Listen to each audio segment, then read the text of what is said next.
മനോഹരവും അതിവിശിഷ്ടവുമായ ഈ ചടങ്ങിൻ്റെ ബഹുമാന്യനായ അധ്യക്ഷൻ ആശയുടെ കാര്യദർശി സലാംക, ഈയൊരു സംഗമം ഉദ്ഘാടനം ചെയ്ത നമുക്കേവർക്കും പ്രിയപ്പെട്ട എഴുത്തുകാരൻ PK പാറക്കടവ്, വേദിയിൽ ഉപവിഷ്ടരായ ആശയുടെ മുന്നോട്ട് നയിക്കുന്ന പ്രതിപാദനരായ നേതാക്കന്മാർ, ഈ സദസ്സിലിരിക്കുന്ന പ്രിയപ്പെട്ട സുഹൃത്തുക്കളെ, ഈ ചടങ്ങ് വിശിഷ്ടമാണെന്ന് ഞാൻ പറയാൻ കാരണം, ആശ എന്ന് പറയുന്ന സംഘടന അതിൻ്റെ പ്രവർത്തനങ്ങളൊക്കെ പരിചയപ്പെടുത്തി സാധാരണ ആദരവും അനുസ്മരണങ്ങളൊക്കെ നടത്തുമ്പോൾ പ്രഗത്ഭരായ ആളുകളെ കൊണ്ടുവന്നാണ് ചെയ്യിക്കാറുള്ളത്. പക്ഷെ നിങ്ങളിവിടെ നോക്കൂ, പൂവച്ചലിനെയും PTയെയും ആദരിക്കുന്ന, അനുസ്മരിക്കുന്ന ഈ ചടങ്ങ് നടത്തുന്നത് ആശ തന്നെയാണ്. ഇതിലാരും അതിഥികളായുണ്ട് എന്ന് എനിക്ക് തോന്നുന്നില്ല. പാറക്കടവും ആശയുടെ ഭാഗം തന്നെയാണ്. അത്രമേൽ ഈ സംഘടനയുടെ ആത്മാവിൽ അലിഞ്ഞു ചേർന്ന കലയും സാഹിത്യവും, നേരത്തെ സൂചിപ്പിച്ച പോലെ യുനെസ്കോയുടെ പൈതൃക സിദ്ധി കൂടി ആർജിച്ചെടുത്ത കോഴിക്കോടിൻ്റെ അതിസമ്പന്നമായ ഈ ആസ്വാദകർക്ക് മുമ്പിൽ ആശ ഒരിക്കൽ കൂടി അതിൻ്റെ സംഗീതവും മാനവികതയും ഒക്കെ സമർപ്പിക്കുന്ന മനോഹരമായൊരു വേദിയാണ്. പാട്ട് തന്നെയാണ് മുഖ്യം എന്നുള്ളത് കൊണ്ട് PK പാറക്കടവ് സൂചിപ്പിച്ച പോലെ പ്രസംഗത്തിന് വലിയ പ്രസക്തി ഇല്ല. ഞാനും ആശയുടെ ഒരു പ്രവർത്തക സമിതി അംഗമാണ്. PTയെ അനുസ്മരിക്കുന്ന ഫൈസൽ എളേറ്റിലും തത്തുല്യമായ ഒരു പദവി വഹിക്കുന്നയാളാണ് ആശയിൽ. അതുകൊണ്ട് ഈ സംഘടന തന്നെയാണ് ഈ അനുസ്മരണങ്ങളൊക്കെ നടത്തുന്നത്. എന്നെ സംബന്ധിച്ചിടത്തോളം വലിയ ഒരു പരിമിതി ഇവിടെ നിന്ന് സംസാരിക്കുമ്പോഴുണ്ട്. കാരണം ഇത്തരത്തിലുള്ളൊരു സദസ്സിന് മുമ്പിൽ, പ്രത്യേകിച്ച് കോഴിക്കോട്ടുകാർക്ക് മുമ്പിൽ സംഗീതത്തെയും പാട്ടുകാരെയും പാട്ടെഴുത്തുകാരെയൊക്കെ പരിചയപ്പെടുത്തുക എന്ന് പറഞ്ഞത് അത്ര എളുപ്പമുള്ള ഒരു കാര്യം അല്ല. എങ്കിലും ചില കാര്യങ്ങൾ മാത്രം സൂചിപ്പിച്ചുകൊണ്ട് പൂവച്ചൽ ഖാദറിനോടുള്ള ആദരവും സ്നേഹവും പ്രകടിപ്പിക്കാനുള്ളൊരു അവസരം ഉപയോഗപ്പെടുത്തുക മാത്രമാണ് ചെയ്യുന്നത്.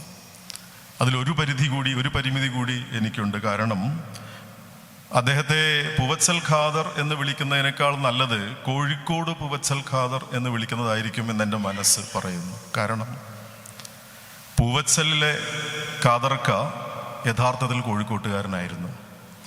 അദ്ദേഹത്തിൻ്റെ ജീവിതവും കലാസപര്യയും അദ്ദേഹത്തിൻ്റെ ഔദ്യോഗിക ജീവിതവും ഒക്കെ കൃത്യമായി അടയാളപ്പെടുത്തിയ പ്രദേശമാണ് കോഴിക്കോട്.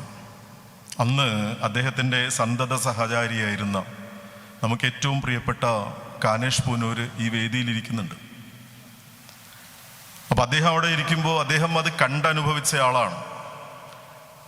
കണ്ട കാനേഷ് പൂനൂരിനെ അവിടെ ഇരുത്തി കേട്ടു വായിച്ചറിഞ്ഞ് ഞാൻ അദ്ദേഹത്തെക്കുറിച്ച് പറയുന്നത് അധിക പ്രസംഗമാവും എന്നുള്ളത് കൊണ്ട് അത്തരം കാര്യങ്ങളിലേക്ക് ഞാൻ കടക്കുന്നതേയില്ല.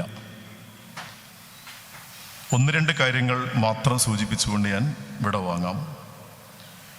പൂവച്ചൽ ഖാദറിനെ കുറിച്ച് നമ്മൾ അനുസ്മരിക്കുമ്പോൾ ആദ്യം ഓർമ്മ വരുന്നത് മഴവില്ലിൻ അജ്ഞാതവാസം തന്നെയാണ്. അജ്ഞാതവാസം കഴിഞ്ഞ് മണിമുകിൽ തേരിലേറി ഇറങ്ങിയ മഴവില്ല് മേലെ നിൽക്കുമ്പോൾ മരതക കിങ്ങിണിക്കാടുകൾ പുളകത്തിൽ മലരാട ചുറ്റി ഒരുങ്ങി താഴെയും ഈ ചിങ്ങമാസത്തില് ആ കാവ്യബിംബത്തെ ഒരു ഭാഷാ വിദ്യാർത്ഥിയുടെയോ സാഹിത്യ വിദ്യാർത്ഥിയുടെയോ കൗതുകത്തോടെ നോക്കിക്കാണുമ്പോൾ പൂവച്ചലിനെ ഇൻട്രൊഡ്യൂസ് ചെയ്യാൻ മറ്റൊരു വരികളുടെ ആവശ്യമില്ല എന്നാണ് എനിക്ക് തോന്നുന്നത്. തീർന്നില്ല. അങ്ങനെ മഴവില്ല് ആ മേഘത്തിൻ്റെ തേരിൽ ഇറങ്ങി താഴെ കാടുകളൊക്കെ പുളകത്തിൻ്റെ മലരാട ചുറ്റി. ആ പ്രഭാതം ഉച്ചയായി വൈകുന്നേരമായപ്പോഴേ അന്നത്തെ ആദ്യ രാത്രിയിൽ മതിലേഖ പുതിയൊരു പാൽക്കിണ്ണം നൽകി അരമണി വീണ്ടും കിലുങ്ങി കടലിൻ്റെ വിരിമാറിൽ അവൾ ചേർന്നുറങ്ങി. ആദ്യത്തെ ചിത്രത്തില് പൂവച്ചലിൻ്റെ വരികളാണ്. മലയാള സിനിമാ സംഗീത ലോകത്തേക്കുള്ള പൂവച്ചൽ ഖാദർ എന്ന് പറയുന്ന ഞാൻ വിശേഷിപ്പിച്ച കോഴിക്കോട് പൂവച്ചൽ ഖാദറിൻ്റെ ഒരു മാസ് എൻട്രി എന്ന് നമ്മളെ ന്യൂജൻ ഭാഷയിൽ പറയാം.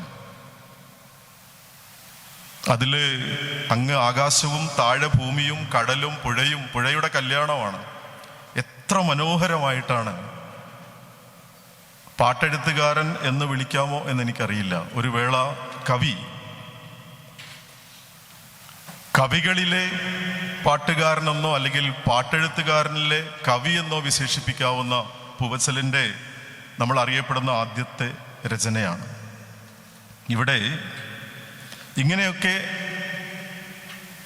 ആകാശത്തെയും ഭൂമിയെയും കടലിനെയും പുഴയെയും അവിടുത്തെ വസന്തോത്സവത്തിനെയും ഒക്കെ 4-5 വരികളിൽ ആറ്റിക്കുറുക്കി മലയാളിക്ക് സിനിമാ സംഗീതമായി പരിചയപ്പെടുത്താൻ എന്തായിരുന്നു പൂവച്ചൽ ഖാദറിൻ്റെ റിസോഴ്സ് എന്ന് ചോദിച്ചാൽ, അദ്ദേഹം തന്നെ നമ്മുടെ ലബി ബുക്സ് പുറത്തിറക്കിയ ചിത്തിരത്തോണി എന്ന് പറയുന്ന പുസ്തകത്തിൻ്റെ മുഖക്കുറിപ്പിൽ എഴുതിയ ഒരു ചെറിയ ഭാഗം ഞാൻ വായിക്കുകയാണ്.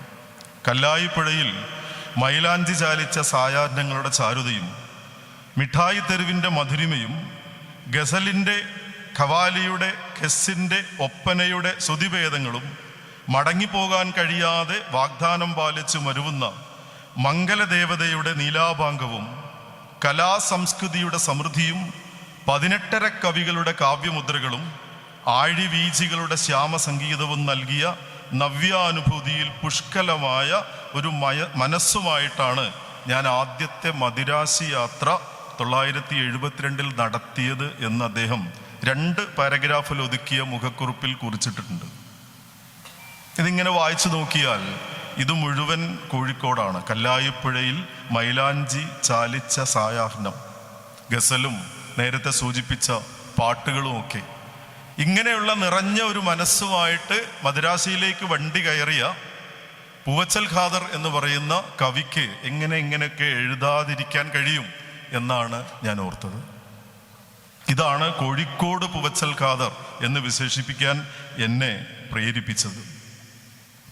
2 ഭാവങ്ങളെക്കുറിച്ച് മാത്രമേ ഞാൻ സൂചിപ്പിക്കുന്നുള്ളൂ.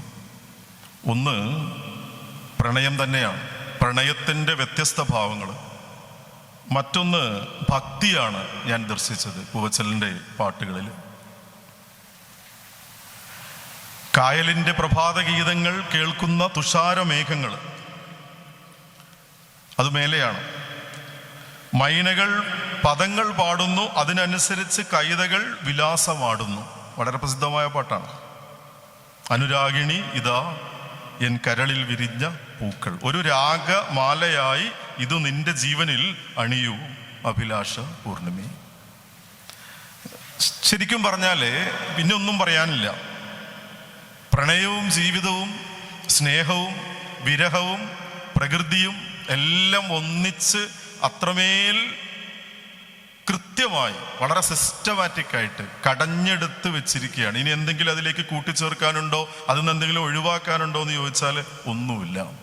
ഇവിടെ ഈ പ്രണയത്തെ ഈ രീതിയിൽ അവതരിപ്പിക്കുമ്പോൾ പ്രണയത്തിന് വേണ്ടിയുള്ള പ്രണയമല്ല നമുക്കതൊന്ന് വായിച്ചെടുക്കാൻ പറ്റുന്നത്. അതിനപ്പുറത്തേക്ക് ജീവിതത്തിൻ്റെ ഒരു ഗന്ധം കൂടിയുണ്ട്. ജീവിതഗന്ധിയായ വരികൾ, ജീവിതഗന്ധിയായ സംഗീതം, ജീവിതഗന്ധിയായ കല. ഐഷത്തൊക്കെ ഇരിക്കുന്ന വേദിയിൽ ആ വാക്ക് പറയുന്നതിൽ വലിയ അഭിമാനമുണ്ട്. ജീവിതത്തോട് ചേർന്ന് നിൽക്കുന്ന സംഗീതം. അതുകൊണ്ടായിരിക്കല്ലോ ശരറാന്തൽ തിരിതാണു മുകിലിൻ കുടിലിൽ മൂവന്തി പെണ്ണുറങ്ങാൻ കിടന്നു. 2 എത്ര മനോഹരമായിട്ടാണ്. ശരറാന്തൽ സൂര്യനെയല്ലേ ഉദ്ദേശിക്കുന്നത്. സൂര്യൻ പതുക്കെ തിരിതാഴ്ത്തി മൂവന്തി ഉണ്ടായി. ആ മൂവന്തിയുടെ സൗന്ദര്യവും സൂര്യൻ്റെ തിരിതാഴ്ത്തലിൻ്റെ സൗന്ദര്യവും അതിലെ മകരമാസക്കുളിരിൽ അവളുടെ നിറഞ്ഞ മാറിൻ ചൂടിൽ മയങ്ങുവാനൊരു മോഹം മാത്രം ഉണർന്നിരിക്കുന്നു. മകരമാസ കുളിരിൽ ആണ് അവളുടെ നിറഞ്ഞ മാറിൻ്റെ ചൂട് അനുഭവിക്കാൻ തോന്നുന്നത്. അത് മകരമാസം അല്ലെങ്കിൽ ആ ചൂട് എങ്ങനെ ആയിരിക്കും എന്ന് ഞാൻ ചിന്തിച്ചു. ഇനി നല്ല ചൂടുള്ള സമയത്തും ഈ നിറഞ്ഞ മാറില് ചൂടുണ്ടാകുമോ? അങ്ങനെയാണെങ്കിൽ ആ സമയത്ത് അതെങ്ങനെയായിരിക്കും അനുഭവിക്കുക? എങ്ങനെയാണ് ഇത്തരം ബിംബങ്ങളെ കോർത്തിറക്കി കലയും ജീവിതവും ഇത്രമേൽ സുന്ദരമായി സമന്വയിപ്പിക്കുന്നത് എന്ന് കാണുമ്പോൾ വിദ്യാർത്ഥികളായ നമ്മളെ സംബന്ധിച്ചിടത്തോളം അത്ഭുതം കൂറി നിൽക്കാനേ സാധിക്കൂ.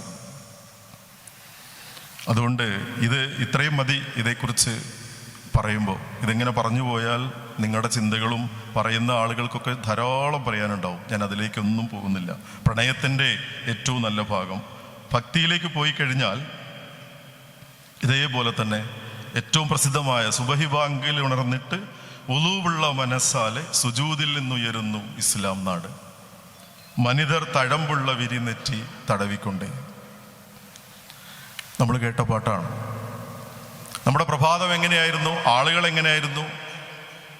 അദ്ദേഹം പ്രതിദാനം ചെയ്യുന്ന ആശയത്തിൻ്റെ ദർശനത്തിൻ്റെ സ്വാധീനം ജീവിതത്തിൽ എത്ര ഉണ്ടായിരുന്നു എന്നൊക്കെ മുഴുവനായിട്ട് സമർപ്പിച്ചുകൊണ്ട് ഭക്തിയിൽ അതീവ അതിൽ ഇഴകിച്ചേർന്നുകൊണ്ട് ഒത്തിരി മാപ്പിളപ്പാട്ടുകൾ ഖാദർക്ക എഴുതിയിട്ടുണ്ട്.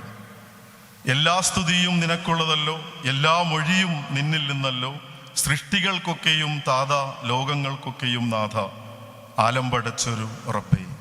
ഇങ്ങനെ പറയുമ്പോൾ പാടാൻ കഴിയാഞ്ഞിട്ടല്ല, പെട്ടെന്ന് പറഞ്ഞു പോവുകയാണ്. കൂടുതൽ പറയാനില്ല. ആലം പടച്ചൊരു റബ്ബേ, എങ്ങും നിറയുന്ന അക്കൈ. എല്ലാം ഞാൻ നേരത്തെ പറഞ്ഞ പോലെ ഒന്നും മാറ്റിവെക്കാനില്ല.